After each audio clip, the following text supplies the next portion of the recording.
Oke baik, selamat sore. Perkenalkan nama saya Jeli Sogo dari IT 501 program studi PJJ Informatika.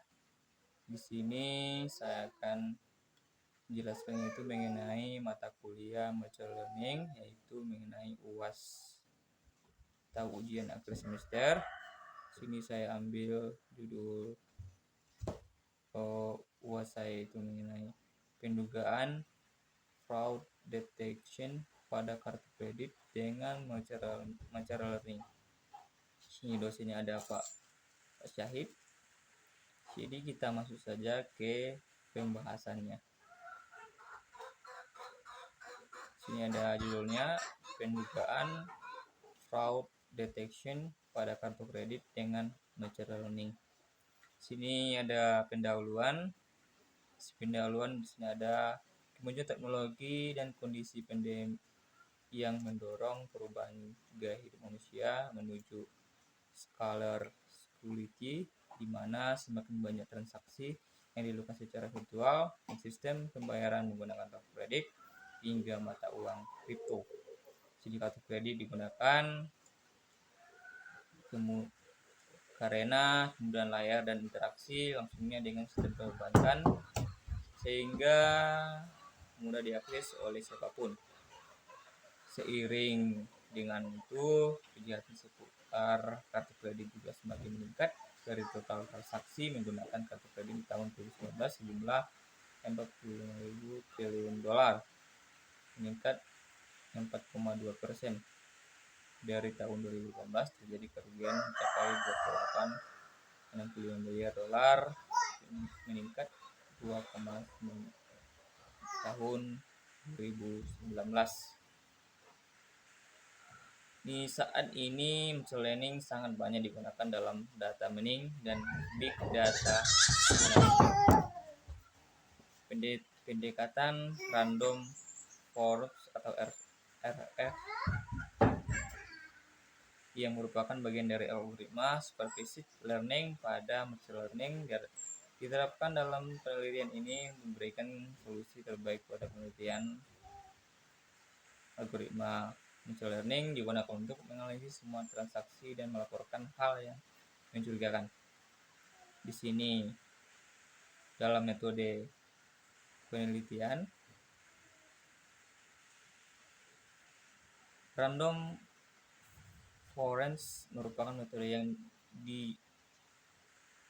yang dijadikan untuk melakukan prediksi mayoritas adanya kedugaan fraud detection pada penggunaan kartu kredit. Data yang digunakan untuk mendukung penelitian bersumber dari Kaggle dengan variabel pengukuran sebanyak 39 variabel merupakan pola transaksi hasil analisis dengan prinsipal komponen analisis atau PCA, sementara dua variabel lainnya merupakan waktu dan jumlah transaksi yang dimiliki dari setiap nasabah kartu kredit dari sejumlah 284.807 data. Dalam melakukan analisis performa, Nvidia Tesla K80 dengan memori 11 GB RAM 12,69 GB memberikan dukungan yang cukup baik. Sini ada tabel yaitu mengenai identifikasi masalah, terus ada data cleansing, data proposing, data balancing, dan data explosion. Selanjutnya di bawahnya ada Boiding, prediksi model, prepare model, terus predict text data. Ini adalah gambar langkah penelitiannya. Terus yang kedua ada sistem pendetection, penipuan pada kartu kredit.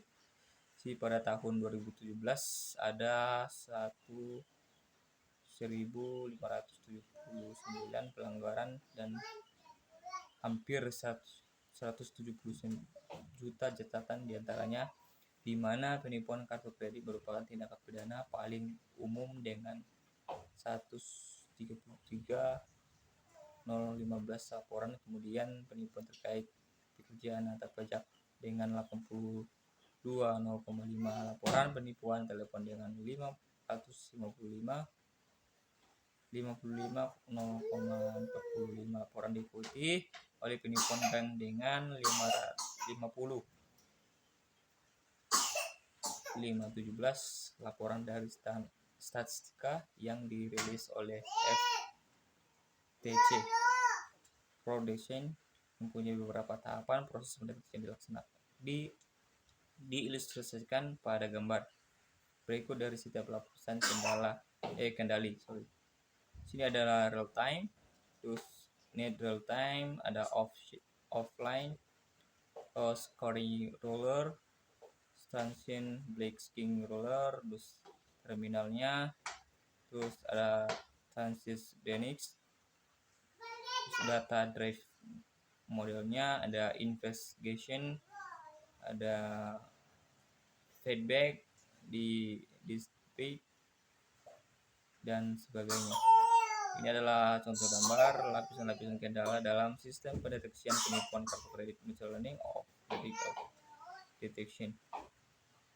Ini dua lapisan pertama, ada terminal and transaction blanking roller, dijalankan secara real time, yaitu dalam milidetik dan sebelum tahap otorisasi.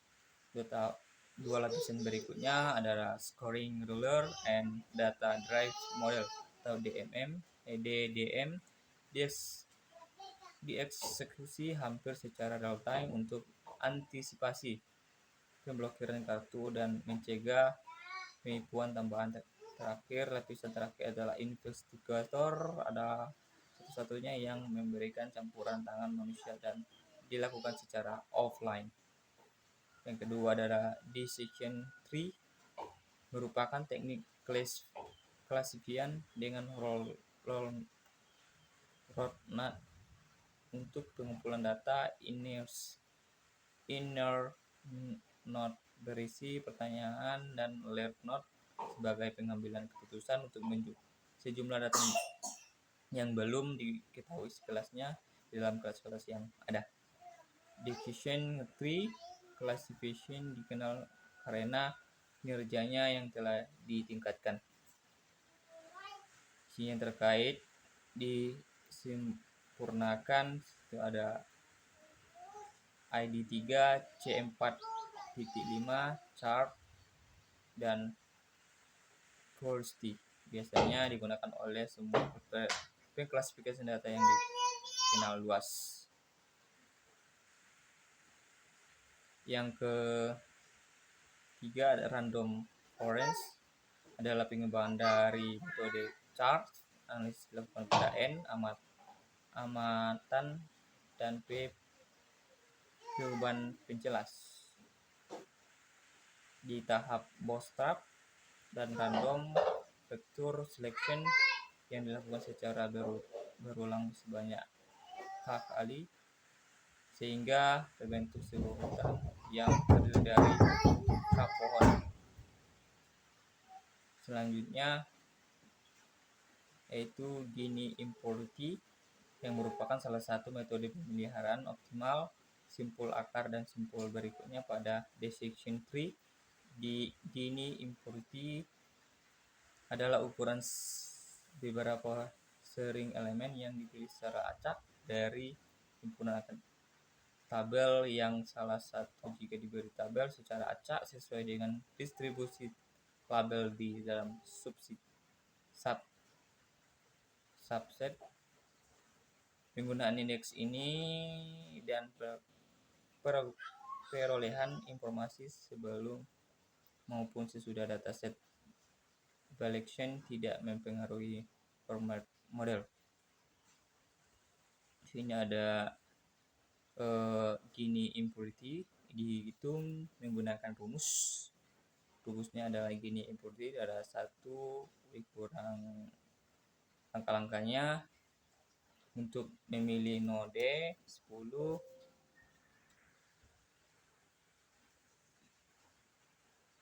sini langkah untuk memilih node. Yang pertama, langkah pertama, hitung indeks gini untuk tiap atribut. Yang kedua, beri bobot pada setiap fitur. Yang ketiga, pilih atribut dengan nilai indeks gini terendah. Yang keempat, ulang 1, 2, 3 hingga pohon yang digeneralisasi selesai dibuat. Sini adalah nomor 3, ada hasil dan pembahasan. Dalam uji ini digunakan algoritma random forest classifier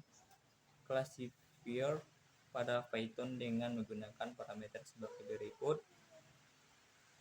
Ini ada random forest classifier, ada kita masukkan bootstrap, ada true, CP,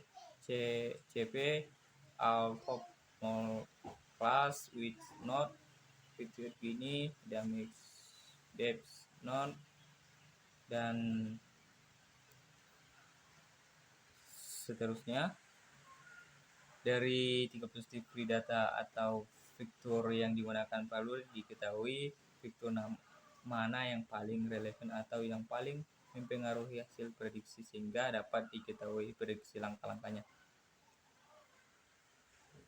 yang harus diambil untuk menyelesaikan masalah. Dari hasil penghitungan menggunakan metode random forest Boolean fitur information diperoleh hasil seperti gambar berikut. Ini adalah gambar fitur invoice. Sini dari V32 terus naik memiliki fitur invoice-nya itu sebanyak 0,175. Ini adalah gambar fitur information. Dari grafik gambar 3 fitur input dapat disimpulkan bahwa fitur V17, V12, V14, dan V10, V11, dan V16 merupakan unsur data yang paling berpengaruh terhadap hasil prediksi. Dengan model yang digunakan dapat divisualisasikan hasil pengujian akurasi melalui visualisasi confession matrix dengan hasil seperti gambar berikut. Ini adalah gambar hasil confession matrix. Sini ada 4.5e ditambah 0,4, terus ada not free, action actual, free, ada 38, ada 60, terus ada grafiknya ini, terus ada not free, terus ada ini adalah gambar confession matrix dan model klasifikasinya. Dari gambar 4 dapat diperoleh kesimpulan bahwa jumlah tri negatif klasifikasi bukan penipuan yang diprediksi secara tepat sekitar 40.000 data. Selanjutnya, jumlah false positif klasifikasi penipuan yang diprediksi secara salah sebanyak 26 kali.